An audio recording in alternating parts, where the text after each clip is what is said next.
po. Kaya mga kapatid, pagpapatuloy na po natin ang ating pag-aaral sa ating pong mensahe na pinamagatan natin ngayon, New Life Under the New Covenant. Ito po ay pagpapatuloy ng ikalabimpitong chapter, ikalabimpitong linggo ng serye natin ng faith. Ano ang meaning ng faith, mga kapatid? Palagay ko naman po yung alam na natin. Faultless, ideal, and triumphant. Hindi sa behavior ha, pero tayo ay faultless. Wala na tayong pula. Pagdating sa harap ng Diyos, wala tayong mantsa, wala tayong bahid ng kasalanan. Bakit? Pagkat bago tayo nilalang, we are new creation in Christ. Hindi nilikha ang Panginoon ng bago nilikha, nagaling sa Kanya. Hindi pinanganak sa lupa, kundi galing sa Kanya. Namatay na yung luma natin makasalanan, bigyan tayo ng bagong creation, new creation na galing sa Diyos. Siyempre ito ay perfect. Ito ay ideal, ito ay pasado sa Kanya. And of course, dahil ikaw ay perfect, ikaw ay faultless, ikaw ay ideal, you will also live a triumphant life. Hindi po ba mga kapatid? Buhay na mapagpanagumpay. Buhay na matagumpay, hindi buhay na talunan, mga kapatid.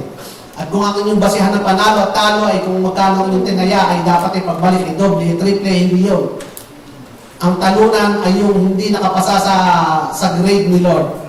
Pero ang pumasa sa estado ng Panginoon na napakataas at perfecto, yun ay panalo. Pero tayo hindi natin kaya, pero sa biyaya ng Panginoon, si Kristo gumawa para sa atin, kaya tayo ay pasado, panalo ka kapatid. Amen po. Kaya nga po, ang ating title ngayon ay, pagpaman niyo mga kapatid ha, naranasan niyo ba yung pag umubo kayo, parang may buo lang, buong uubo, na hindi mo alam kung idudura mo o lulunukin mo.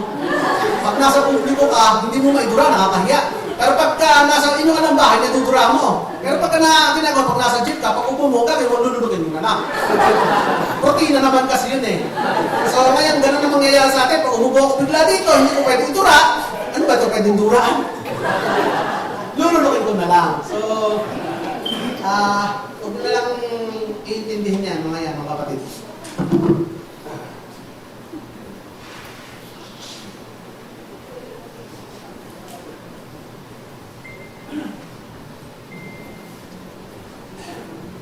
Basahin natin title mga kapatid. New Life. Uy! Iyan, pwede kang dumura dito. Ayos to. Tapos bibigay ko sa iyo, Pastor, title natin mga kapatid, New Life Under the New Covenant. Bagong buhay sa ilalim ng bagong kasunduan. Kasunduan, covenant. Hindi po testament, covenant, bagong kasunduan. Alam niyo po, that God is not a respecter of people. Ibig po sabihin nun, ang Diyos hindi namimili.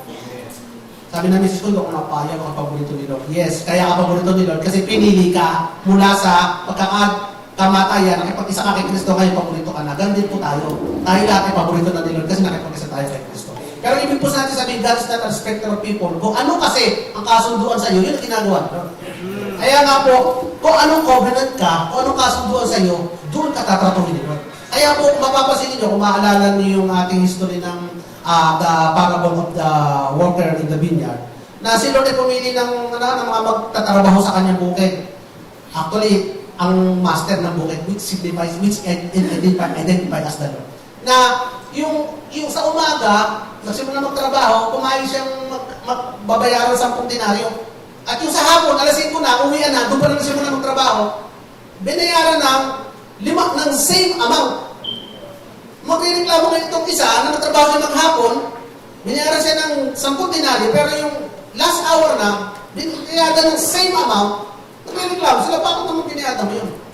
Ang tanong po kapatid, di ba nung una pa lang, pumayag ka? Ba't ka magreklamo? Pumayag ka naman eh. Ibig sabihin, yung kasunduan ko sa iyo, 10 denaryo, 8 oras. Pero ang kasunduan ko dito, 10 denaryo, 1 oras. Bakit mo ngayon, bakit ka magagalit doon? Eh, ito ang kasunduan mo. May karapatan ka bang magalit doon? Wala. May karapatan ka bang kunin? At sabihin mo, dapat ang akin ay 10 times 8. 80. Sapagkat yung 1 ay binigyan mo ng 10. Pero ako nagtrabaho ng 8. Tingnan mo na. Ano ang kasunduan natin? Ang kasunduan natin, 8 oras na magtrabaho, 10 denaryo. Malinaw po ba mga kapatid? In the same way, hindi natin pwedeng kunin yung kasunduan noong panahon ni Moses sa mga Israelita, yung Mosaic Law at i-apply natin ngayon. Iba kasi ngayon ang kasunduan natin. Nasa ilalim tayo ng ibang covenant. Hindi natin pwede i-apply sa atin. Ano ba yung kasi yung covenant in short? Alam na naman natin ito lahat. Pero dahil na natin, para lang malibig tayo at meron magkaroon tayo ng konteksto, na doon sa Mosaic Covenant, people are blessed if they do good. Kasi meron silang batas na sinusunod. At kung magagawa nila ito, they are blessed. At kung hindi nila magagawa ito, anong resulta? They are cursed. Yun ang sa Old Covenant. Kaya ibig ko sabihin, ang security nila, ang blessing nila, ang favor nila, ay nakadepende doon sa kanilang mga performance. Malinaw po mga kapatid? Malinaw po mga kapatid. So, napakalinaw nun.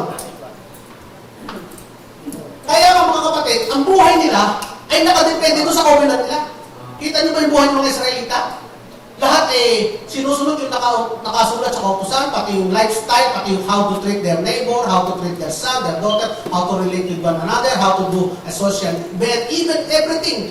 Religious event, even family matters, lahat yan ay nakadepende sa covenant. Tama po mga kapatid. So kung ikaw ay nabubuhay mo sa Old Covenant, ang buhay mo ay ayon doon sa lumang tipan, lumang covenant.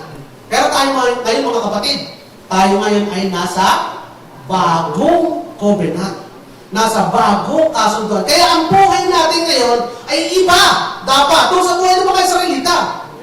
Kasi nasa bago tayong covenant. Malinaw po mga kapatid, bago tayo umusan sa ating pag-aaral.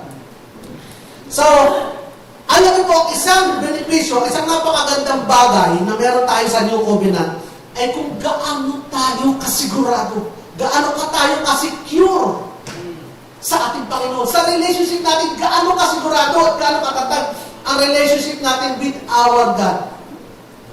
At ano ba ang nag-secure sa ating God? Ano natin ang covenant? Ang covenant po ay pangako. It's a promise. So ano po? Ano ang New Covenant? Kung doon sa Old Covenant, is a promise of God to bless His people, at ang promise naman ng tao to obey the command of God.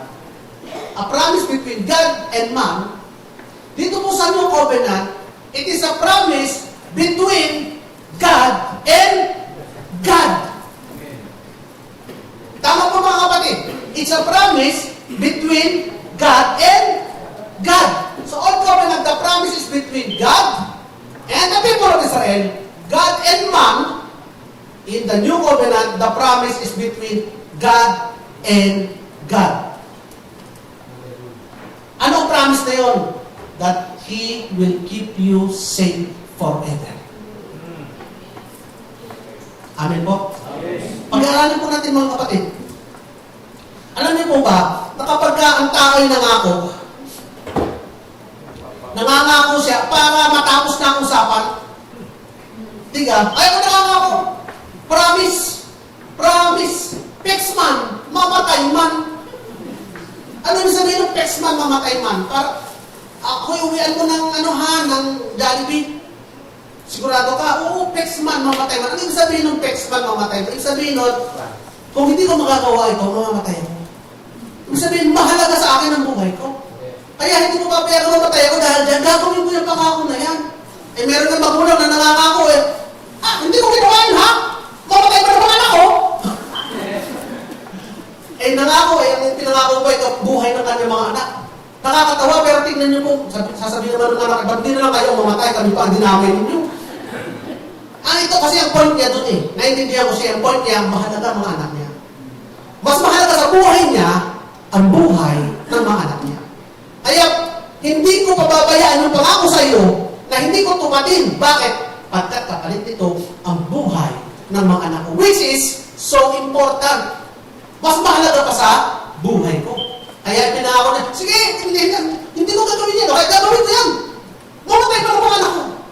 Naintindihan niyo ibig sabihin. So nangangako siya dahil mahalaga yung bagay na pinapangako niya para gawin yung bagay na yun.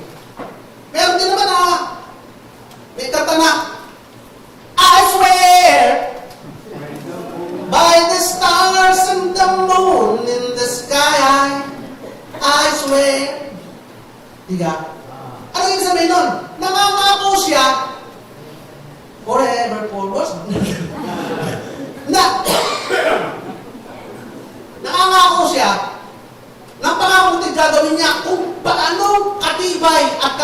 hindi niya may papangako ang buwan. Hindi niya mapapangako ang stars. Pero sinasabi niya, kung gaano ka stable, kung gaano ka solid, o kung gaano ka sure, ang buwan at ang araw, ganon din ka sure ang pangako ko na gagawin ko itong mga bagay. Kaya mga kapatid, kaya, ang Panginoon ay nangako. Nangako ang Panginoon para matapos na lahat ng usapan. Ang Panginoon ay nangako upang ipakita niya ang kasiguraduhan ng kanyang mga pangako. Tignan natin itong nakasulat sa Hebrew chapter 6, verse 16 to 9. Sabi dito, nanunumpa ang mga tao sa pangalan ng isang nakahihigit sa kanila. At sa pamamagitan ng panunumpa ay pinagtitibay ang usapan mo. Solve na ha? Sa pamamagitan ng panunumpa ito, wala na tayong argument. Gagawin ko yan. Ito patunay, musumpaan natin. Next. Kaya hindi naman, pinagtibay ng Diyos ang kanyang pangako. Mga kapatid, ang Diyos ay nangako. Pinagtibay niya ang kanyang pangako sa pamamagitan ng panunumpa upang ipakita sa kanyang mga pinangakuan na hindi magbabago ang kanyang layunin. Kanya nagsulat si Lord, hindi nagbabago at hindi magsisinungaling ang Diyos. Tungkol sa dalawang bagay na ito, ang tao nangangako, pero laging napapako kasi hindi niya kaya. Pero ang Diyos, may kakayanan. Kaya hindi nagbabago at hindi nagsisinungaling ang Diyos tungkol sa dalawang bagay na ito. Ano ba yung dalawang bagay na ito, mga kapatid? Yung pangako at yung sumpa. Yung sumpa dito, hindi curse. Diba? Sumpa, curse sa Tagalog. Hindi ito yung sumpa na curse, kundi yung sumpa na oath. Yun, lagay ko, bracket is mine. Ang pangako nito, anong dalawang bagay na isang pangako at isang oath. Isang pangako at isang sumpa. Parehas lang naman yung pastor, hindi magkaiba yun. Ang pangako is me giving you my guarantee. Me. Ako nag-assure. Yun ang pangako. But an oath is me plus the one above me giving a guarantee. Kaya ang iba nag-oath over the Bible. Ibig sabihin yung Bible na ito, magpapatutuo na sa ugat, totoo ang sinasabi ko. Ang Bible na ito, nagsasabi talaga, ginawa ko ito. Kaya ka nag-oath sa Bible. Kaya ito, dalawang bagay. Yung pangako ko, at yung pangako at yung guarantee ng someone, something above me. Dalawa, alin dalawang ito? Ang anak at ang ama. Si Jesus at ang ama ay nangako, nagbigay sa atin ng pangako. Mga kapatid, kaya tayo nakatagpo ng kanyang kalinga ay panatag ang loob na umaasa sa pangako niya. Mga kapatid, pag ang nangako sa iyo matapat, anong feeling mo? Ano pa? Masaya! Panatag ka na. Kaya tayo ngayon kaya tayong nakatagpo ng kanyang kalinga ay panatag ang loob na umaasa ngayon sa mga pangako niya. Tuloy natin mga kapatid.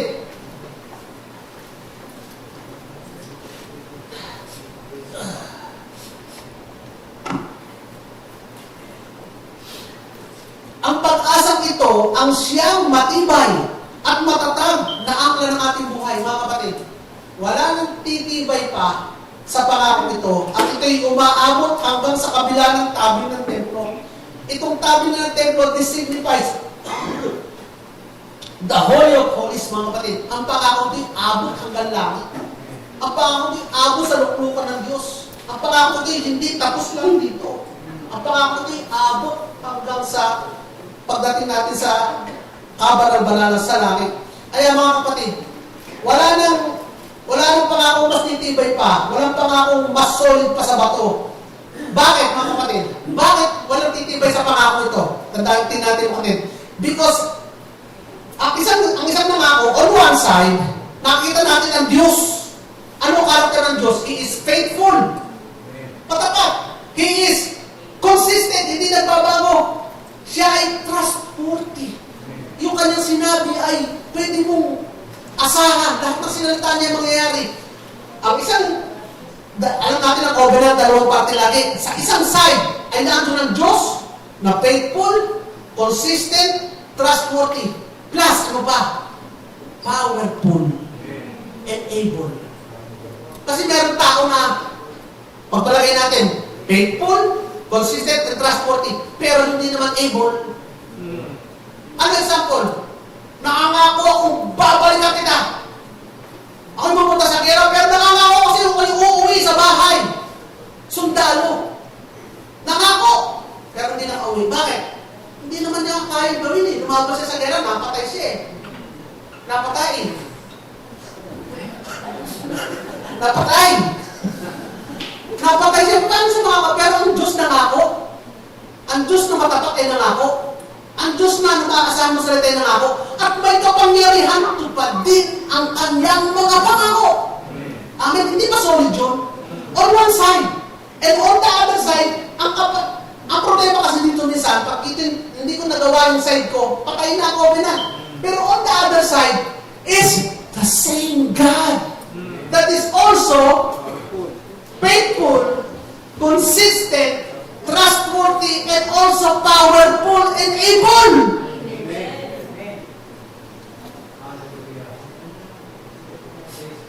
Mga kapatid, wala nang titibay pa sa pangako nito. Sa tingin meron pa makakabuwag sa pangako. Sa mag-asawa, nasusumpaan.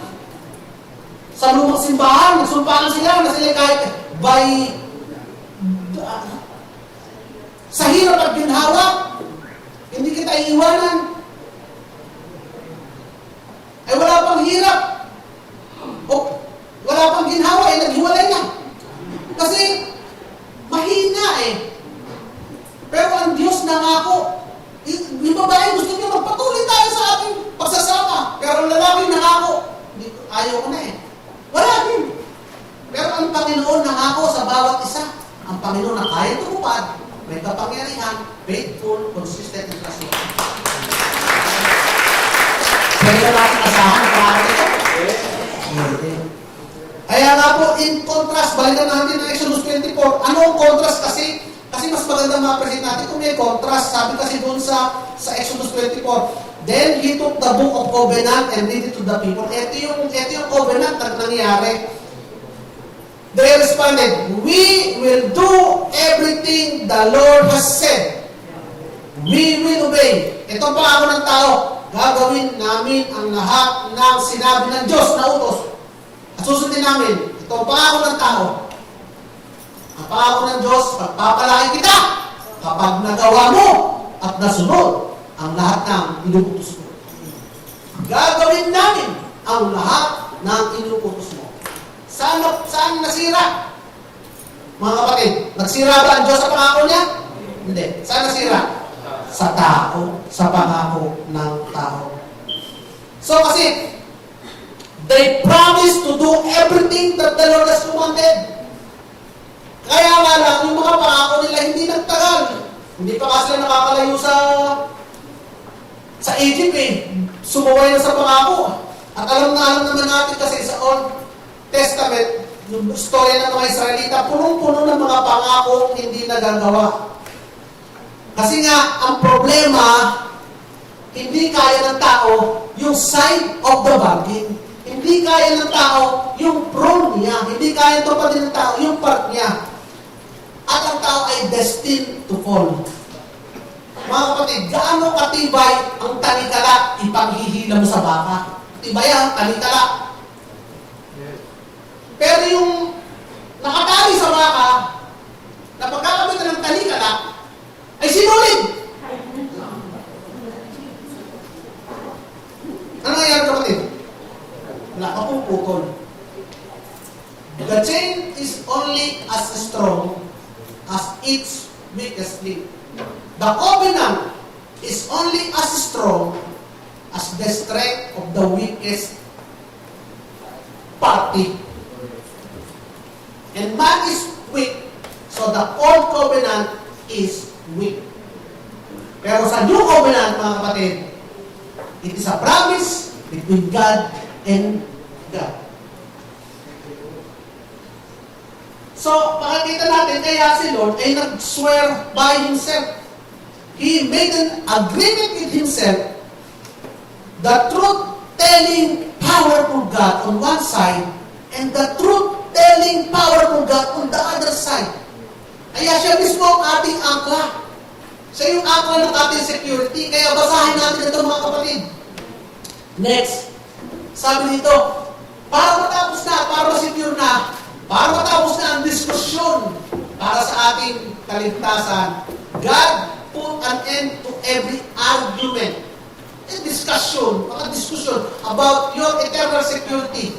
You are saved and sustained by His promise-keeping, not yours. Tagalogin natin. Next. Ang Diyos ang tumapos sa bawat usapin tungkol sa iyong kaligtasan walang hanggan, kapatid. Ikaw ay naligtas at mananatili sa pamamagitan ng kanyang pagtupad sa kanyang pangako. Hindi sa iyo. Hallelujah. Pulihan, palakpakan naman natin. Ano ang conclusion? Therefore, you are saved forever. Amen? Di ba mga kapatid? You are saved forever. Meron pa bang diskusyon? Tinapos na nga. Nangako na nga ang Diyos. Ang tanong kasi ng marami ganito. Ito yung talagang makulit eh. Binigay mo na nga lahat ng facts, binigay mo na nga lahat ng truth, lahat ng verses, lahat ng conclusion, nag-conclude na. Therefore, meron ng summary. You are saved forever. Ang tanong pa rin eh, paano kung ako ay magkasala ng tonelada? Paano ko? Kasi kung maliit lang na kasalanan, of course, sabi niya, baka naman patawarin ni Lord yung maliit kong kasalanan. Hindi, tonelada na agad. Paano kung tonelada ang kasalanan na kakagawin? Paano ko? Ulit-ulitin ko ang paulit-ulit na kasalanan. Paano ko? Ako'y mag-commit ng sin willfully. Sadya namang ang sin ay laging willfully. Ano? Ano ang sagot, mga kapatid, doon sa ating mga pinag-aralan? Sin ka pa din! It doesn't matter! Sin does not matter! It doesn't matter! You are saved forever! Alam ko ang iba, kaya hindi maka-amen agad. Kasi nasa isip pa rin nila, paano kung tonelada at paulit-ulit na willful sin pa rin ang gawin ko? Ito naman ang tanong ko sa inyo. But, will you? Will you? Will you do it? No. Why? Next verse, next phrase system. Hindi, yung PowerPoint. Wala? You will not. Because, whose slave are you? Kanino ka bang alipin ngayon? Di ba? You have been freed from being a slave of sin to being the slave of righteousness. You are now a slave of righteousness. You are no longer the slave of Satan and sin. Do you have a sinful nature? Do you still have the sinful nature? Wala na. Di ba't kasama ng namatay ni Kristo ang marunong makasalanang pagkatao? Ano ka ba ngayon? Di ba kayo na ayan? Next. That's not. But will you? Ulitin natin. Balik natin ng konti para maganda. Balik natin ng konti. Balik natin. Verse you. But will you? It does not matter. But will you? Ayan. Wala naman. Tagal eh. Napagod na ako sa kakadrama ko din eh. Pahinga muna ako.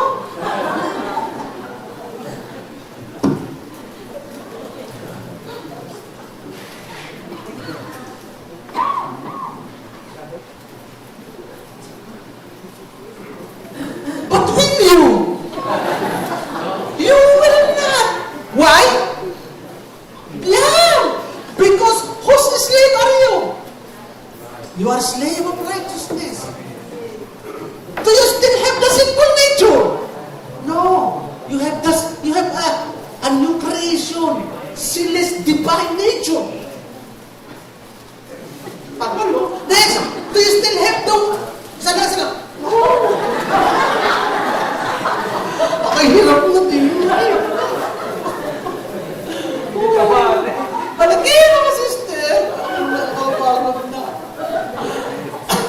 Bakit daw? Balikan mo naman mo. Yung kanina minabasa natin, ako na nga. Do you still have that wicked, do you still have the wicked heart? Wala na! You have a new heart, obedient heart. Are you not the new creation? Yes, you are the new creation. And isn't it that now, ito mga kapatid, God works in us to will and to act according to His will? Amen. Di ba siya pumipilo sa atin nang gusto niya? At kung matindi, do you not have the Holy Spirit? Of course you have, mga kapatid. You have the Holy Spirit. So will you? You will not. But, in case, ito talaga talagang pinipilit na gumawa ka ang sagot, sin does not matter. You are forever, eternally saved. Amen, mga kapatid. Malinaw po ba yun? At diba isang tanong, talagang makulit paano kung si Jesus? Si Jesus na, pinangako na binato na kay Jesus, sabi natin wala na problema sa atin. Paano kung si Jesus ang sumawa at manawa sa iyo? Paano kung manawa na sa iyo? Kasi ako mga bata ako, pakinig ko yun Sabi ng mga tatang, ang Diyos mga bata sa iyo. Sawang-sawa na ang Diyos sa iyo. Paano kung Diyos ang sumawa? At basahin natin sa Hebrew chapter 7. But because Jesus lives forever, He has a permanent priesthood. Ano ang priesthood niya? Ano ba yung sabihin ng priesthood? Intercessor. Siya ang mediator. Namamagitan, tagapamagitan. He is our connection. Permanent connection. Therefore, He is able, ano gagawin niya? To save. Sinabi ba, therefore, He is able to condemn, o kaya therefore, sometimes He will fail to save, or He will quit on saving you? No, He is able to save partially, hindi completely, those who come to God through Him. Because He always lives to intercede for us. Amen. Amen. Napakaganda ng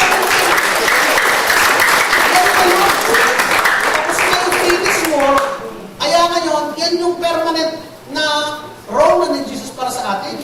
Interceding for us, permanent priest. Hallelujah. Sa Old Covenant, ang Israel ay mapapahamak kapag ang priest nila ay walang available na mag-intercede para sa mga tao. Kung walang makitang feet, walang nakapag-cleansing, patay ang bayan ng Israel. Pero ang ating priest will live forever. Ang priest natin, kalapakan natin ang ating Panginoon. Ang priest natin, ito muna kung sinabi natin priest, hindi ito yung katulad ng pare ng Katoliko yung nagbimisa. Hindi yung priest na yun. This is the priest, that theological true priesthood. According to the Bible, yung intercessor mediator between God and man.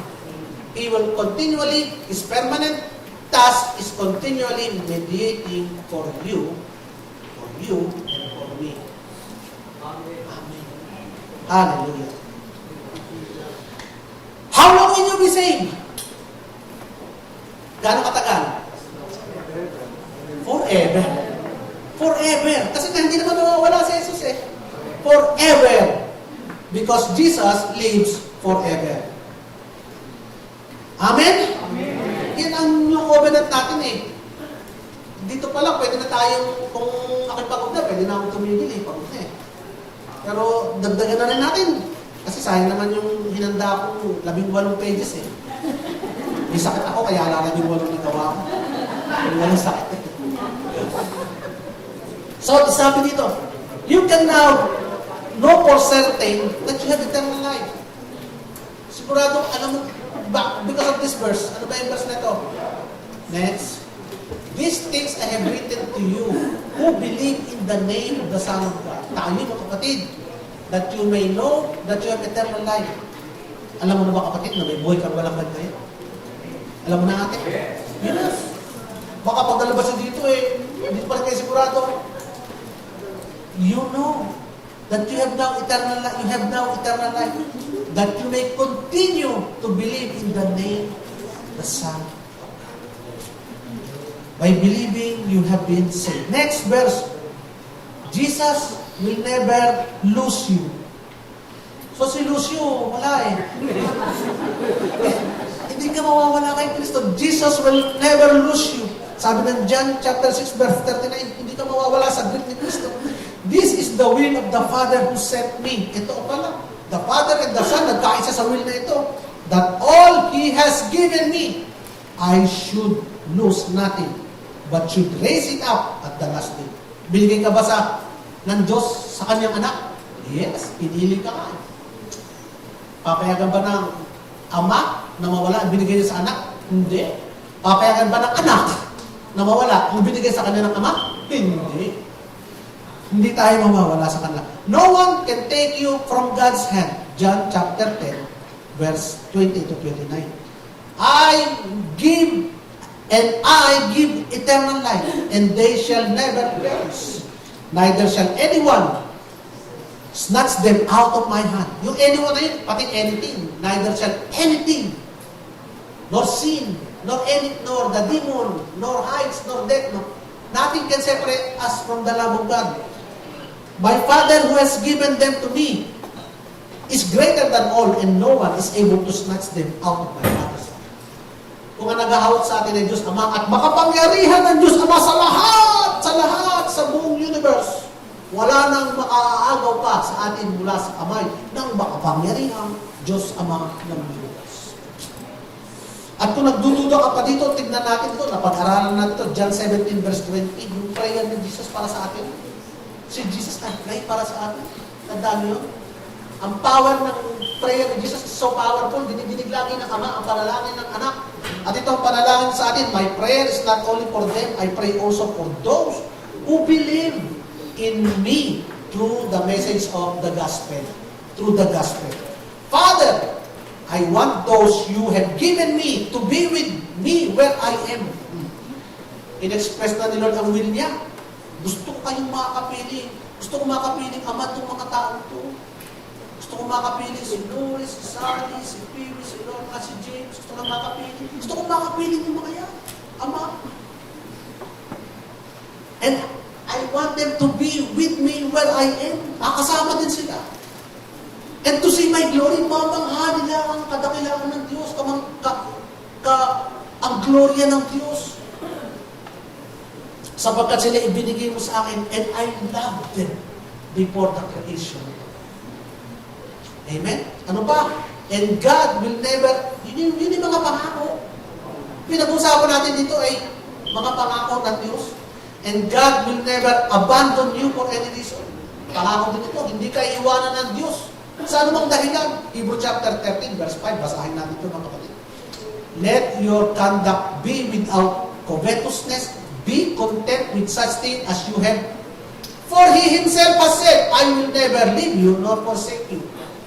Makapapasin natin dito mga kapatid, ang konteksto ng verse na ito ay tungkol sa pananalapi, tungkol sa pangangailangan. At ang sabi ng Panginoon, huwag ka na ikang maging covetous, o huwag ka na magnais nung hindi naman sa iyo. Maging kontento ka na sa iyo. Bakit? Sapagkat ito yung konteksto nito yung pananalapi, pangangailangan, pinansyal, I will never leave you nor forsake you. Hindi ka iiwan, ni pababayaan. Ang tanong kapatid, ang konteksto nito ay tungkol sa pinansyal. Ang konteksto ng verse na ito tungkol sa physical. Pero mga kapatid, the heart of God is there. Kung ang pangangailangan pinansyal mo, hindi ka niya iiwan, ni pababayaan. Yung pangangailangan mo is spiritual.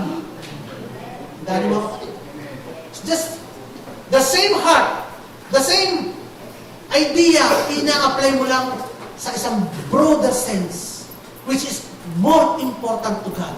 If God can promise you something about things of lesser importance, how much God will do this thing, these promises has greater and more significant importance sa buhay natin. Di ba? Which is our salvation, our relationship with God, our being recipient of God's favor, our being considered as son and daughter, our being protected by God from evil, from harm, our being eternally secure in His hand.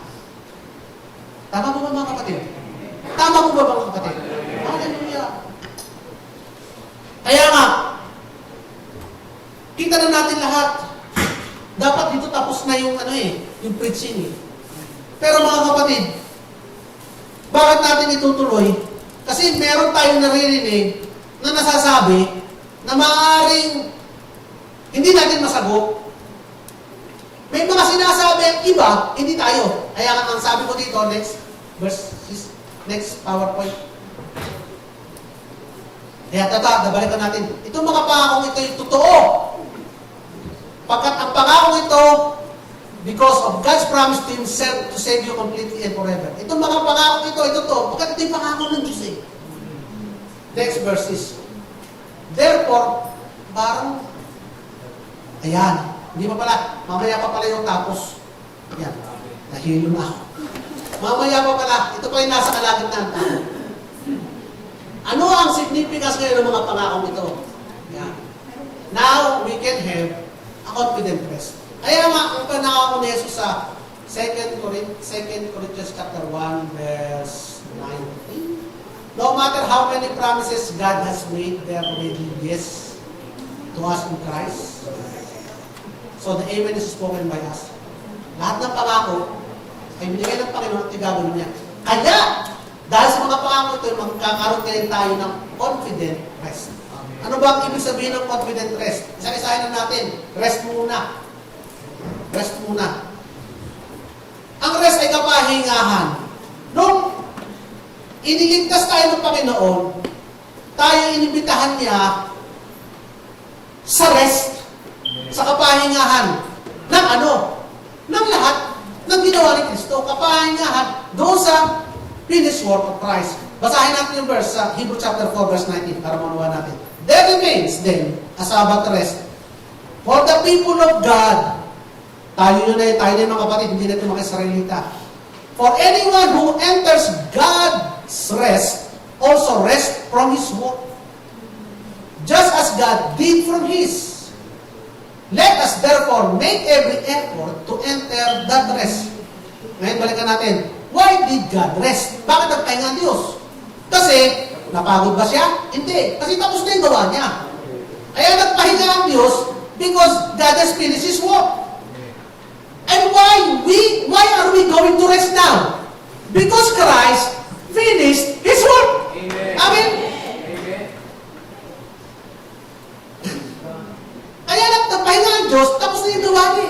Pero kaya tayo pinagpapahinga, kasi tapos na ang ginawa ni Kristo. Kasi ano nga yung kondisyon natin kanina, mga kapatid? Ano nga ang covenant? Balikan natin ulit ang covenant. Ang covenant ay kasunduan ng Diyos at ng Diyos. Alam natin sa Philippians chapter 2, verse 6, na ang Diyos, He who is a very nature of God, did not consider equality with God, but considered Himself as servant. He became a lowly servant, even taking up the form of man, napakababa. At nung siya naging tao, being obedient, even unto death. Naging masunod siya hanggang sa kamatayan. Therefore, God has given Him the name above all name. At at the name of Jesus, every knee will bow and every tongue will confess that Jesus Christ is Lord. Makita natin mga kapatid, ano yung covenant na yun? Ang anak ay sumunod, naging obedient sa Ama, sa will ng Ama. Bumaba, nagpakatao, namatay. At nung naging obedient siya, naging successful siya, natapos niya ang dapat niya gawin. He has completed and finished His work. Then, iginawad sa kanya ng Diyos ang dapat na sa kanya ibigay ayon sa kasunduan, which is to sit at the very throne of heaven. Where all things will be subject to Him. Mga kapatid, ano pa kasi ang detail ng pagsunod ng anak? Ang detail ng pagsunod ng anak, mga kapatid, ay yung larawan ng Old Covenant, which is number 1, He died for us so that we will not die anymore. Ano ba number 2? He paid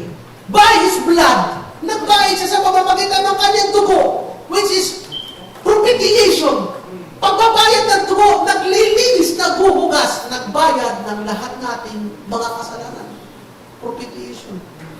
Number 3, substitution. Ano yung substitution na yun, mga kapatid? Siya ang nagdusa.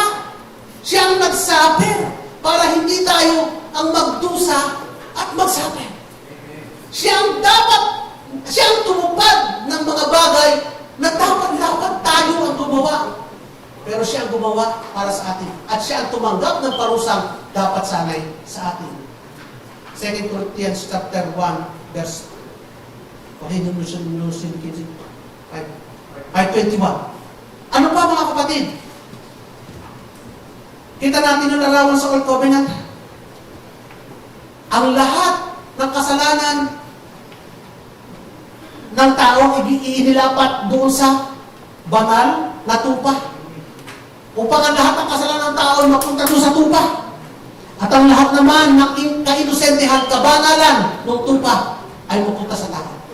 In the same way, Christ is the Lamb of God. Ang lahat ng kasalanan ng tao ay ginawad kay Kristo upang ang lahat naman ng kabanalan, kabutihan, kabusilakan ng Diyos ay tanggapin ngayon ng tao. That is the detail, the picture of the Old Covenant, which is the obedience of the Son to the Father. At tayo ngayon, may ginawa ka ba doon? Tayo ay sabit lamang doon sa lahat ng yun. Kaya ang Old Covenant, New Covenant, pagsunod sa gusto ng Ama, panunumpa ng Ama, na kapag sinunod mo yan, ibibigay ko sa ito. At sumunod naman ang anak sa gusto ng Ama. At ano yun? Nangyari na yun? Iba yung ginawa na detail natin kanina. Lahat yun ay kasama sa mga pangakong pinag-usapan ng dalawa. Ng Ama at ng Ama. Tapos na ba ang anak? Nakaupo na sa taas? Nakaupo na. So tapos na rin yung mga detalye ng pangyayari niyo. Tapos na rin yung act of substitution. Tapos na yung act of propitiation. Tapos na yung act of restitution. Tapos na yung mga kapatid. Through the act of crucifixion. Therefore, we are now only going to benefit the covenant between the Father and the Son. The covenant between God and God. Amen. Di po ba tapos na? Consider it done. Tapos na ang gawa ni Jesus. We now can rest in the finished work of Christ. Kaya ngayon tayo ay baka magpapahinga na eh. Kaya ang context ng mga kapatid, hindi kasi ibang teaching, pag rest, huwag ka na mag-work. Lunes ngayon ka na mag-work, rest. Hindi yung rest na yun, rest from your effort. Para sa relasyon nyo, rest from your effort to maintain your salvation. Rest from your effort to attain your salvation. Rest from your effort to maintain your relationship with God. Tigil mo na kapatid yung effort mo para magpahinga ka na. Be assured, I am well secured with my relationship with God. So I can now call Him Abba my Father. Yun yung rest. Kaya kung makikita mo yung walang kapahingahan ng mga ang mga Israelita ng araw araw-araw sila mag-o-offering, araw-araw mag-o-offering. Pag nakagawa ng kasalanan, mag-o-offering. Walang tigil. Minsan tapos yung mga ibang Kristiyano, ginagawad yung dapat na rest na. Walang araw na, walang katapusan paghingi ng tawad. Araw-araw na humingi ng tawad. Kung kanina pa hihingi ng tawad. Kung sino-sino pang i-request na humingi ng tawad. Walang katapusan paghingi ng tawad. That's not rest. Ang rest ay sure ka. You can only take rest. Ako napapahinga ako sa bahay kapag alam ko, napakain ko na ang aso, napatay ko na ang ilaw, naisara na yung pinto sa baba, patay na yung, mapahinga ka na sa taas, sigurado ka na eh. Pero kapag baba mo, titignan ulit kasi hindi ka na kasi sigurado. Kung natapos mo na yung gawa, pero kapatid, sigurado ba tayo natapos na gawa ni Kristo? Yes. Sigurado na. So magpahinga ka na! Pahinga na tayo, mga kapatid. Huwag ka na sa kalangitan.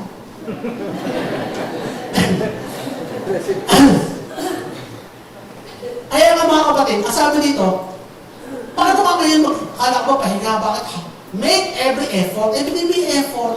Mga kapatid, sasabihin sa inyo, as believer, dahil mananampalataya ka, you have already entered God's rest. Amen? Yes. You have already entered God's rest. Dahil tinanggap mo na si Jesus eh. Nasa promise land ka na ng rest ni Jesus. Hindi wala ka na sa spiritual wilderness na mapahiyang na doon sa Kanaan, yung promise land ni Jesus.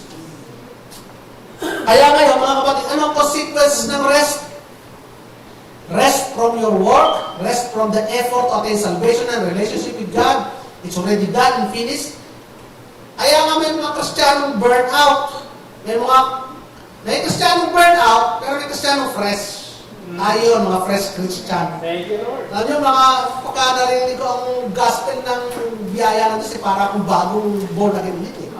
Kasi parang fresh na fresh ka eh. Pero yung mga Kristiyanong burnout, pagod na sa pagiging Kristiyano, hirap na.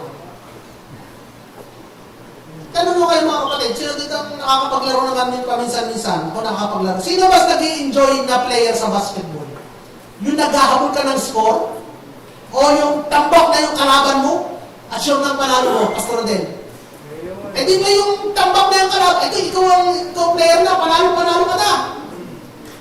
Relax ka na. Eh, kahit nga yung mga bangko, pinapasok na ng coach eh. Pasok ko din. Sabi ng coach. Ay, practice natin yung ano natin na 3-2. Practice natin yung play natin na. Doon nila pinapractice. Tapos yung mga bangko, dati katang-katang bago tumira. Eh, tambak na, yabang na kayo, kahit ina na eh. Kasi sa kanila, rested na eh. Rest na kasi. Kasi nga, tambak na. Panalo na. Pero yung iba, nag-ahabol pa. Kaya, hindi naman kayo score ang gagawin na lang ng mga yun. Sigurado ng talong gagawin. Malalakit na lang. Narununtok na lang. Mamamatid na lang. Magkakaalajaw na lang.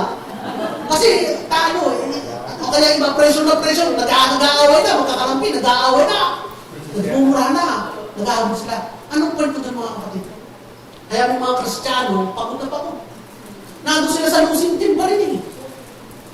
Sigaw sa church, under pressure. Pero yung mga Kristiyano sigurado ang palagumpay eh. Relax na relax. Thank you, Lord. Hindi ko sinasabing tayo makitabad mga kapatid. Sinasabi ko lang, isipin natin yung finished work of Christ. Kasi nga 2,000 years ago, ang mga Hebrew kailangan nilang mag-make up their mind about Jesus.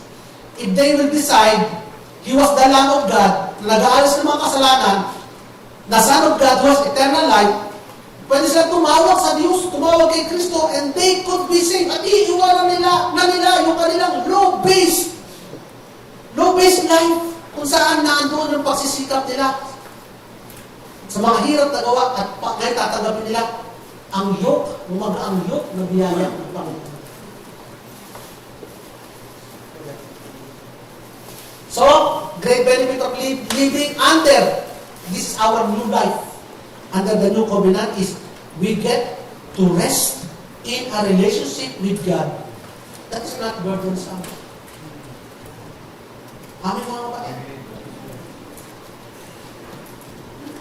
Ano pa? Kaya nga sabi natin kanina, confident rest. So yung confidence naman, sabi ng Hebrew chapter 10,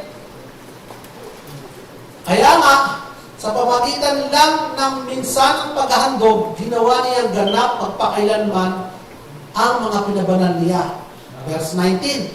Kailan niya ginawang banal? Sa isang beses na paghahandog. Ano yung terms ng kanyang pagpapabanal? Magpakailanman. Verse 19. Kaya mga kapatid, malaya na tayo dahil dito, na ikaw ay pinabanal na magpakailanman, malaya na tayo makapapasok sa pinakabanal na lugar dahil sa dugo ni Jesus.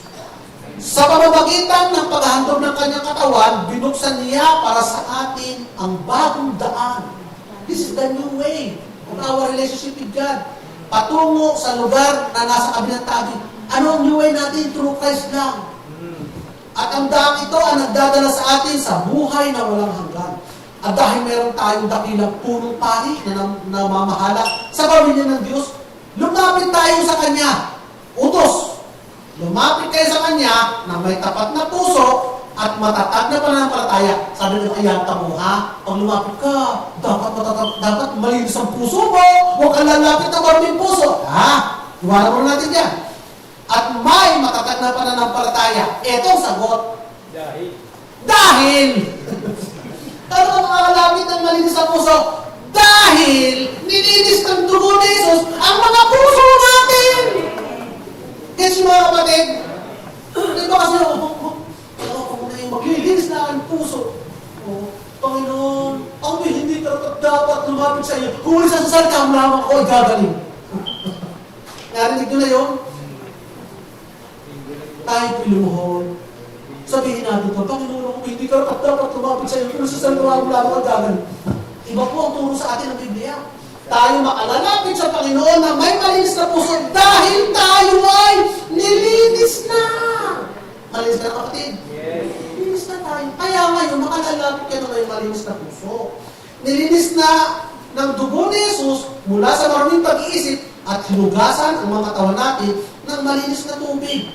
Ano ba ito mga kapatid? Nilinis ka, hinugasan ka, di ba ito biyaya? Di ba ito grace?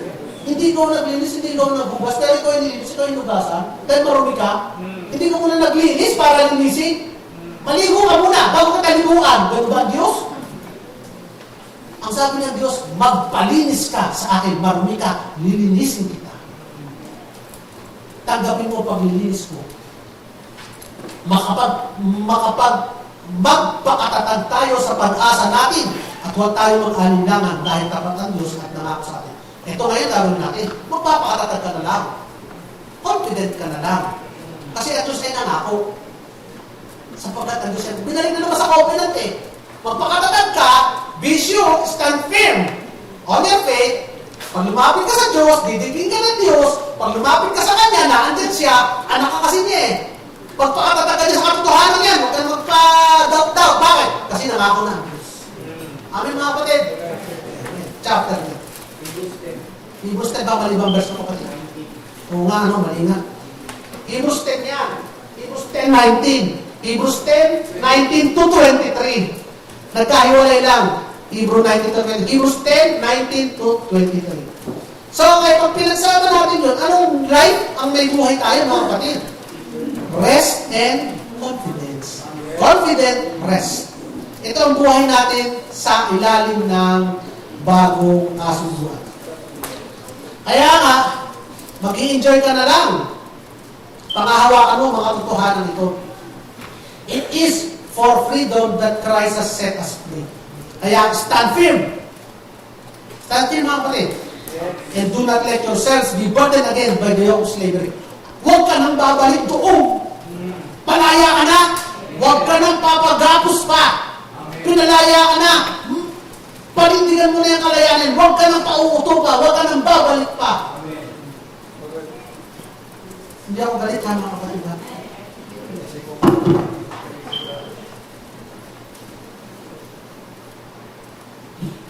I-enjoy mo na lang ang bagong buhay nito. Ito ngayon sinasabi ng iba. Days! They say. Hindi tayo. Sino sila? Bahala sila. Kung sino na sila. Basta they say. Ito number 1. Sabi, yung pag ganyan tinuturo nyo, it promote too much victory. Too much victory? Dapat bang may limit o hangganan? O wag masyado ang katagumpayan? Dapat bang gano'n? May limit ba ang victory? Dapat bang bigyan ng limit? Ang biyaya dapat ito tila? Dapat may limit daw. Sabi niya, dapat may limit, dapat bang sobra? Di ba pag panalo ka? Panalo ka? At pag konti panalo, hindi talo din. Hindi pwede. Panalo ka.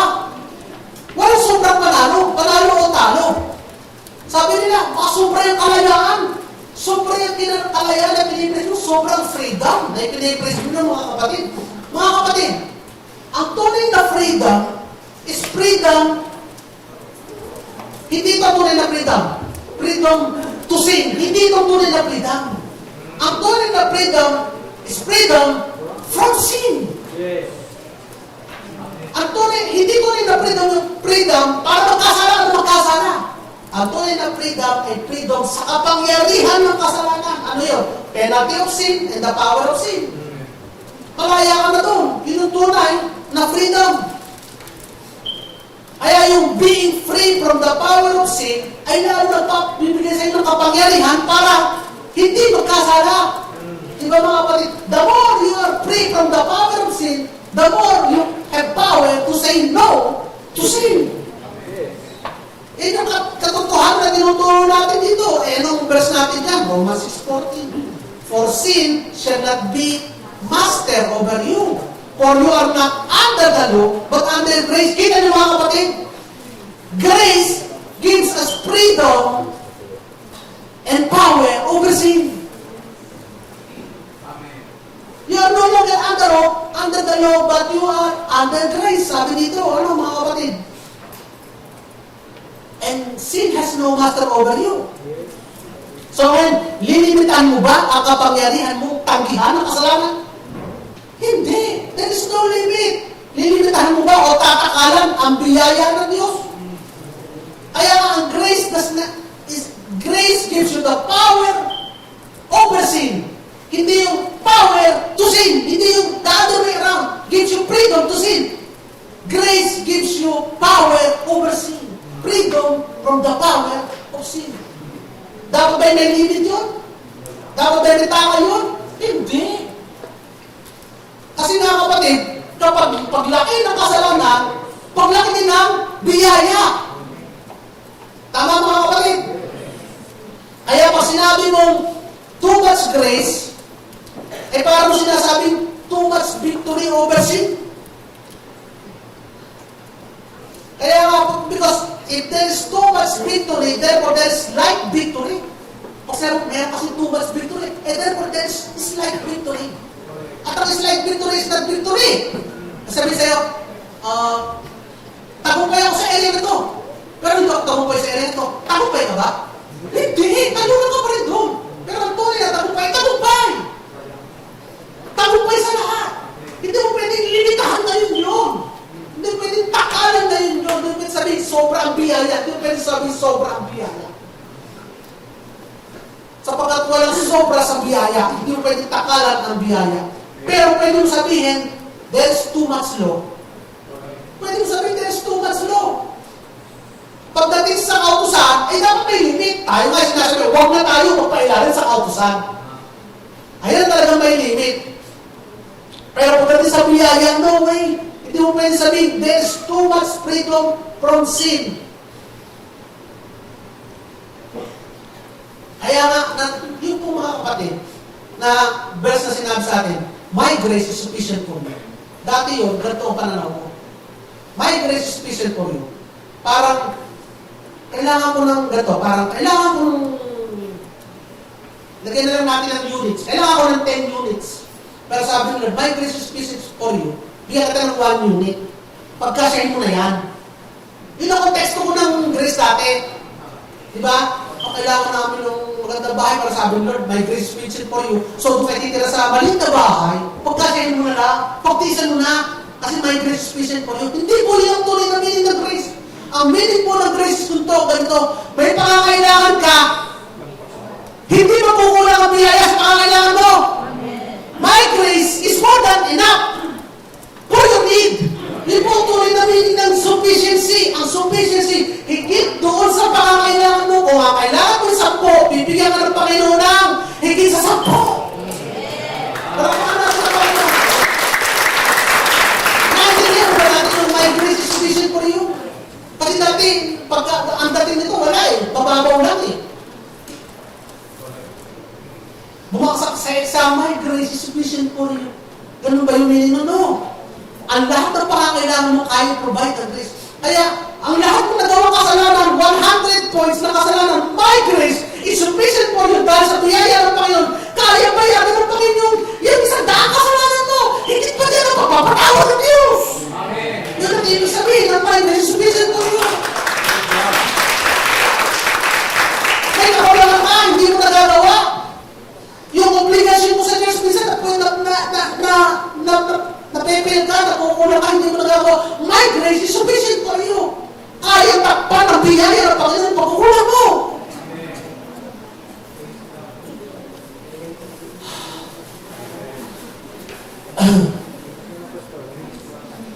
Ito meaning no, my grace is sufficient for you. My grace is sufficient for you. Sabihin nga natin, natin, Lord, your grace is sufficient for me. Your grace is sufficient for me. Lahat ng pangangailangan ko, kaya kita ng biyaya. Lahat ng kulangan ko, kaya kita ng biyaya. Again, ito pa sabi ng iba, they say, religious rules cannot be ruled out. Ito mga religious rules, hindi pwede natin itapon niya. Dapat lagi daw tayo may religious rules. Okay? So, hindi na tayo under the law. Pero, para maiwasan daw natin ang pagkakasala, kailangan natin ng mga good Christian principles, rules. Tama? Yan ang sabi nila. Ano ba yung mga rules? Example na lang. Halimbawa, thou shalt go to church. Thou shalt share your faith. Thou shalt read your Bible. Thou shalt volunteer for outreach ministry. Thou shalt feed the children. Mga rules. At nasagutan mo natin, yes. Pero kung hindi tayo mag-iingat mga kapatid, nag-iimbento tayo ng mga flavor, ng mga religious law na punong-puno naman ng mga people-pleasing rule at saka mga self-imposed obligation. At ang matindi nito, as long as we can comply with this, habang tayo nakakatupad dito, binibigyan natin ang ating sarili ng mataas na score. At inaalaw natin ang ating mga sarili na maramdaman na mas malapit ako siguro sa Diyos. Because na-accomplish mo ang mga rules na ito. Pero 2,000 years ago po, si Paul ay nagbigay ng batala sa Colossians chapter 2, verse 20 to 23. Since you died with Christ, the elemental spiritual forces of this world, why, as though you still belong to the world, do not submit to its rules, do not handle, do not taste, do not touch. These rules which have to do with things that are all destined to perish, with use, are based on merely human commands and teachings. Such regulation indeed have the appearance of wisdom with their self-imposed worship, their false humility, and their harsh treatment of the body, but they lack any value in restraining sensual indulgence. In short, rules can seem parang religious, parang tama. Pero hayaan mo lang, banda-banda dyan, mararamdaman mo na itong mga rules na ito, by experience, hindi rin nagawa ng napakaraming Kristiyano. At it will not work for you also. Why? Bakit? Ang rules kasi is for people who have no heart, no spirit, and no law. Ang mga rules ay para sa mga taong walang puso, walang espiritu, at walang Panginoon. Bakit? Sapagkat ang rules ay for dirty people. Pero ikaw ay malinis. Ang rules ay for simple people.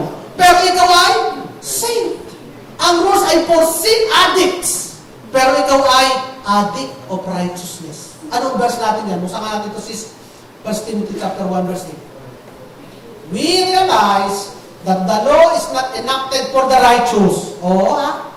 It's not for the righteous. Tasa kami ng mga righteous. Righteous tayo mga kapatid. It's not for the righteous, but for the lawless and rebellious, for the ungodly and the sinful, for the unholy and profane, for the killers of father and mother, and for the murderers. Mga kapatid, you are not. You are a slave of righteousness. Mga kapatid, kaya nga may kautusan, sapagkat kailangan nila sabihan, pero tayo mga kapatid, ang Panginoon ang naglilid sa atin. Tinuro ni Pastor Rodel last week, Christ is our teacher. Amen. Ang buhay natin na hindi nililid ng rules and regulation, nililid tayo ng Spirit. Bakit ka attend sa church? Ba't hindi ka na kailangan sabihan kung pumunta sa church? Kayo ba mga kapatid, kailangan ko pa sabihan pumunta sa church? Mga kapatid, bumalik po kayo sa Sunday ha? Di ba kayo na, balik ko lang ang masasabi sa inyo? Bakit? Kasi your teacher is Christ. Ang nagtuturo sa inyo ang Panginoon eh. Nagtuturo sa inyo na dapat mong gawin eh. Bakit ka nagbabasa ng Bible? Dahil ba sinabi sa, magbasa ka ng Bible? Hindi. Kaya alam mo na kapag nagbasa ka ng Bible, nandun na salita ng Diyos. Napagyayaman ka, natututo ka, nagkakaroon ka ng kaalaman, lumalago ka sa biyaya ng Panginoon. Bakit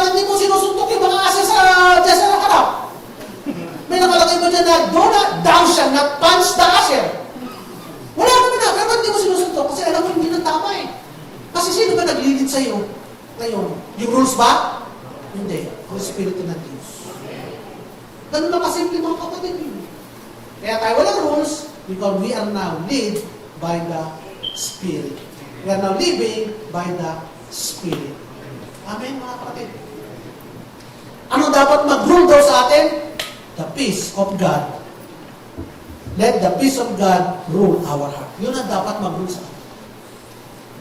Ano pa? Ano pa ito? Mga kapatid, matatapos na. Eat from the tree of morality and ethics. Yeah. Dapat daw kumain tayo sa puno ng morality and ethics. Remember that, tandaan niyo ba kung anong puno ang kinainan ni Eva at ni Adan? Hindi naman hindi naman the tree of evil. Sinabi ko sa Bible, Adam and Eve, Adam and Eve eat from the tree of evil. Hindi from the knowledge of good and evil.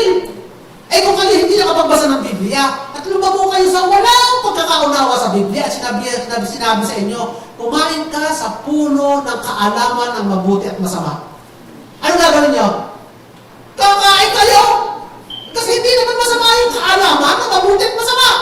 Tama mga kapatid, in the same way, hindi naman masama ang morality and ethics. Ano ba yung kaalaman ng mabuti at masama? Di ba yung ay ethics? Di ba yung morality? Di ba? Di ba yung mga kapatid? Pero tingnan natin kung ano nangyari. Nung kumain sila sa puno na yon, nagdulot ba ng mabuti para sa kanila? Nag-benefit ba sa kanila mga kapatid? Hindi, because God does not work that way.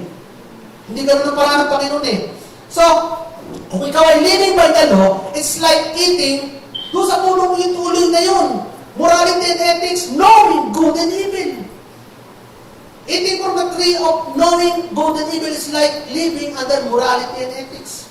Chasing after our own system of rule-keeping, morality and ethics, ay nasimula pa noon sa panahon ng sa paraiso.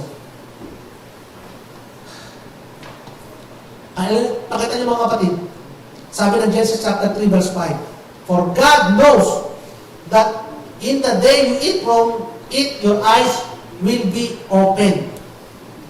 And you will be like God, knowing good from evil. Akala nila, pinagbabawalan na sila ng Diyos na kumain doon dahil ayaw ng Diyos na sila ay maging kapantay ng Diyos. Ang ayaw ng Diyos ay yung sila ay mawala mula doon sa panahon ng pagpapala, mapunta sila doon sa panahon ng gala. Tingnan natin mga kapatid. Kasi nung tinag sila ng kaaway, tinag sila ng ahas, anong pantay sa kanila? Magiging kahawin ka ng Diyos. You will be godlike. Godliness. Ang ganda ng sales speech. At nung oras na nakain nila, anong nangyari sa kanila? Nakita agad nila. Nagkaroon agad sila ng standard. Kita nyo, alam na nila ang good and evil. Nagkaroon agad sila ng standard. Naku, patay, hubad tayo. Nakita nila ang kahubad nila. Naku, mali ang hubad. Ang hubad ay hindi tama. Ang kasi tilin eh. Ang hubad ay nakakahiya. So, anong ginawa nila? Nagtago sila sa Diyos. Dahil alam nila na ang hubad ay nakakahiya. Pumasok sa kanila ang knowledge of good and evil. Anong sabi sa kanila ng Diyos? Who told you that you were naked? Sinabi ng ahas? Hindi. From the morality and ethics.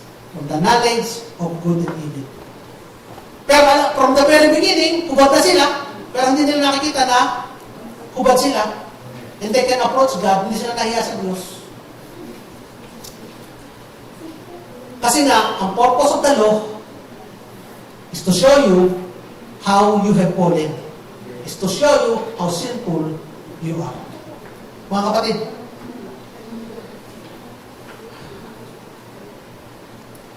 ano ang sinasabi naman ng gospel? Ito naman ang sinasabi ng gospel. The way of grace is the way of life. Kaya nga pagka yung alam natin na tayo nag-i-enjoy ng freedom, ano nag-motivate sa atin? Yung ba mga religious principle o yung mga rules? We are guided by the new heart where Christ dwells. Sabi ng Galatians chapter 6, 15 to 16, neither circumcision nor uncircumcision means anything, But what count is your new creation. Peace and mercy to all who follow this rule. Anong rule natin ngayon? The rule of new creation. Knowing who you are in Christ and being yourself. Yan ang rule ng new creation. Sino ka kay Kristo? That is our rule now. Sino ka kay Kristo? The new-hearted, fit, perfect you. Yan ang ating rule. The new perfect you. Kaya nga sa last 15 verse, last 15 verse, for the grace of God that brings salvation has appealed to all. It teaches us to say no to ungodliness and worldly passion and to live life, self-control, upright, and godly lives in this present age while we wait for the blessed hope, the glorious appearing of our great God and Savior, Jesus Christ. By God's grace, you've been transformed into the new heart, perfect, in your feet, eager to bear fruit. Paano tayo lalago? Sa atmosphere of grace. Grace is way more, it's not just forgiveness. Ang biyaya ay hindi lamang papapatawad sa kasalanan. Ang biyaya ay ang pag-inspire sa atin tayo na lumakad in an upright life. Yun ang biyaya. Kaya nga, mahalaga kay Pablo na i-preserve itong atmosphere na ito. Tayo din mga kapatid. Mahalaga na ma-preserve ang atmosphere na ito. Kasi si Pablo nagalit sa mga taga-Galatian na napakadali nilang iniwanan yung mga tinuro sa kanila ni Pablo na biyaya. Sabi dito sa Galatians chapter 3, verse 1 to 4, You foolish Galatians, who has bewitched you? Sino nakaloko sa inyo? Before whose eyes Jesus was publicly portrayed as crucified, sa harap ninyo, pinako si krus. This is the only thing that I want to find out from you. Did you receive the Spirit by the words of the law or by the hearing it with faith? Are you foolish? Having begun by the Spirit, are you now being perfected by flesh? Kaya nga, ang tanong sa kanila ni Pablo, gano'n binibigyan kayo ng dalawang choice. Sabi ni Pablo, paano ka ba naligtas? By the law or by faith? By faith. So, kakalago kayo ulit. Paano kayo nilalago? By law or by faith? By faith pa rin! Kaya nga nagulat si Pablo sa mga sagot nila eh. Ang dapat na nakita na niya kung niligtas ka sa biyaya, lalago ka din sa pamamagitan ng biyaya. Kung ikaw ay nabuhay sa biyaya, patuloy kang mabubuhay sa ilalim ng biyaya. Yun ang ini-stress sa kanila ni Pablo. Kaya nga sabi ng Colossians chapter 2, verse 6, So then, just as you receive Christ as Lord, continue to live your lives in Him. Hallelujah. Kaya nga mahalaga sa atin, malaman kung sino tayo kay Kristo. Hindi dapat tayo matukso at magduda sa ating posisyon bilang anak ng Diyos. Si Kristo, yun ang panlaban, yun ang panukson sa kanya ng kaaway. Kinwestiyon ng kaaway ang kanyang posisyon. If you are really the Son of God, gawin mo ng bread itong mga batong ito. If you are really the Son of God, tumalon ka nga sa bangin. If you are really the Son of God, yung mga anghel, ililigtas ka. Kasi preparasyon yun on the cross. On the cross, sabi ng mga tao, if you are really the Son of God, buba ka dyan sa cross. At kaya nga si Kristo nung iniwan yung tinalikuran ng Diyos, hindi siya nagduda sa kanyang pagiging Son of God. Ganda tayo mga kapatid, we should not doubt our position sa New Covenant na ito. We must walk in our identity kahit anong pressure ng mundo binigay sa atin. Kahit anong pressure ng mundo, dapat huwag natin pagdududahan na tayo ng Diyos. Mga kapatid, yun lamang. Kung kayo uuwi dito, huwag niyo pagdudahan na anak kayo ng Diyos. Na mahal tayo ng pagmamahal ng Diyos na ginagawad sa atin, higit pa, ay katulad ng pagmamahal ng Diyos, Ama, sa kanyang Diyos, kay Jesus Kristo na kanyang anak. Kung dinadaanan mo, ay mga presyo sa mundo mo, mga kapatid, huwag mo pagtutudahan yun. Kasi, tama na yung tama na yung ating church na atin. Kasi sa church, pagbalik mo doon sa paglabas. Alam niyo, church saan lang, nasa loob lang ng church, nagbabago. Pero paglabas ng church, nakalimutan na yung pagmamahal niya doon sa kanya. Dito lang siya nakaka-relax. Dito lang niya dinaisip ang problema niya. Pero pag uwi sa bahay, nandun na naman ang presyo. Nandun na naman ang problema. Dito lang niya na-appreciate kasi anak ng Diyos. Pero pag uwi ng bahay, nakalimutan na naman. Pagdaras ng mga problema, nakalimutan na naman ang katotohanan. Siya anak ng Diyos. Alam mo mga kapatid, yun ang parang so, yun ang temptation ng away. Aalisin niya. Tutumbakan niya sa pagkakatayo mo, matibay, sa katotohanan ng pangako ng Diyos sa iyo. Na ikaw ay anak. Alam niyo, kaya nga tayo hindi nagtuturo dito sa church natin. Techniques on how to climb your mountain. Bakit? Sinasabi lang natin dito, you have the power to move mountain. You have the power to move mountain. And if you have the power to move mountain, why do you need teaching such as how to climb the mountain? How to? Samantalang ang katotohanan nasa iyo ng lahat ang kailangan mo sa mundo. What is the difference between faith, believe, and trust? Yung faith, yun yung pananampalataya na nilagay sa atin ng Panginoon. Binigyan niya tayo ng faith as big as a mustard seed. Meron ka ng kapatid. Kaya ka nakakatawag sa kanya ng Aba, Father. Kaya ka nakakatawag sa kanya ng Ama. Kasi may faith ka. Inilagay ng Diyos. But what is believe? Believe is the verb. It is the act of faith. Gamitin mo yung pananampalataya mo sa buhay. I-apply mo sa mga sitwasyon mo. May sakit ka, i-apply mo yun. Believe mo dyan. By His wounds, I am healed. At tanggapin mo ang kagalingan mo. But what is trust?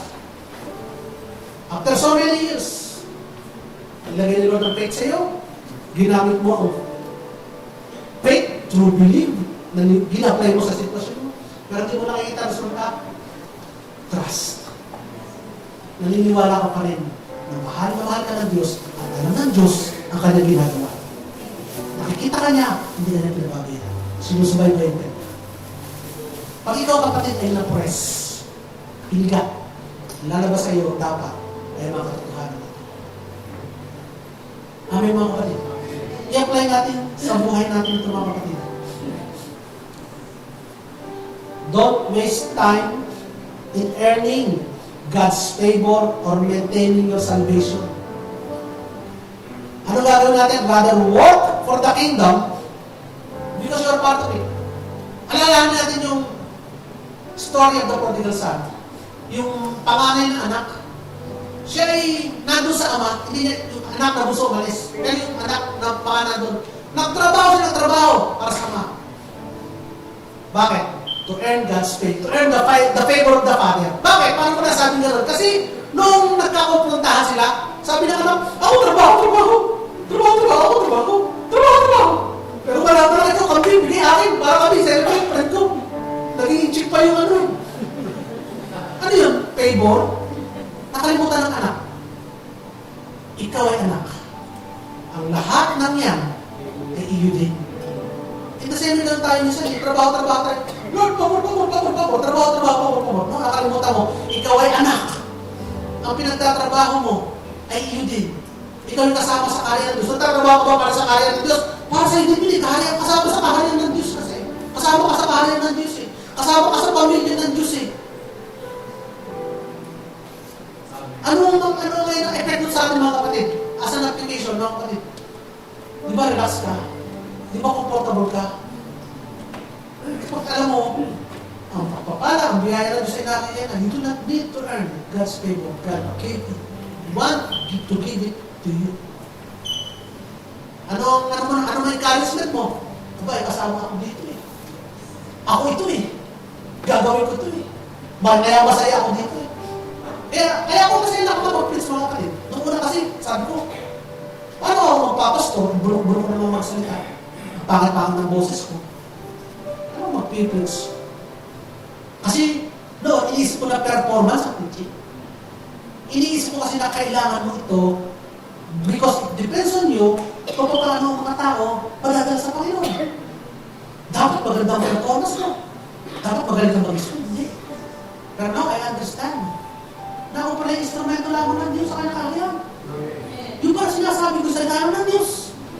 At ang hihipo doon sa Diyos, hindi ako. Kayo din. Ang Panginoon din ang hihipo sa inyo. At ang magbubukas ng puso, hindi ako. Ang salita ng Diyos ang nagbubukas sa pamamagitan ng kaparihan ng Diyos. Sino magaya sa inyo dito? Ang Panginoon din. Kaya ngayon mga kapatid, bisa no, tayo, ay hahayo! Good! Mag-evangelist tayo, mag-street evangelism tayo. Under pressure kayo mga kapatid, under pressure kayo iba. Kasi alam na that's work. Pero nakikita pa rin natin mga kapatid, bakit hindi ako hahayo? Ngayon, ba't hindi ako mag-share? Ba't ko hindi mababalita ang mensahe nito? Ay ako nag-i-enjoy dito, ang ganda ng mensahe nito. Mababayaan ko ba yung mahal ko sa buhay na malaglas sa impyerno dahil hindi ko sinare ang mensahe nito? Hindi ako obed now. Hindi ka boss. Walang pressure. You are being used by God. Nararamdaman mo?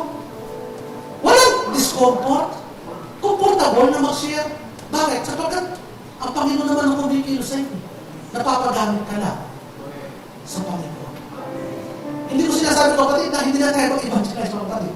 Kita niyo dami pang bakanting pero you are not forced. Let the Spirit of God lead you. And be led, but let yourself be used by God. Kapatid, hindi ka matatalo. Panalo ka kapag hinayaan mo, magamit ka ng Panginoon sa nais sa mundo. Amin, palakpakan natin ng Panginoon. We are ready with all this. Sinasabi ko sa inyo, kapatid kaya. If you let yourself be used by God, panalo ka. Walang talo. Bakit? If you are recruited by a team, doon sa winning team, walang talo. You are now in a winning team. Team of God. Amen, mga kapatid. Take away natin dito, mga kapatid. Under the new covenant, we have a new life. Basahin mo nga. Under the new covenant, we have a new way of life. Where we are forever saved, we have a confident rest because we are under the atmosphere of grace. Hallelujah. Oh, thank you, Jesus. Thank you, Lord.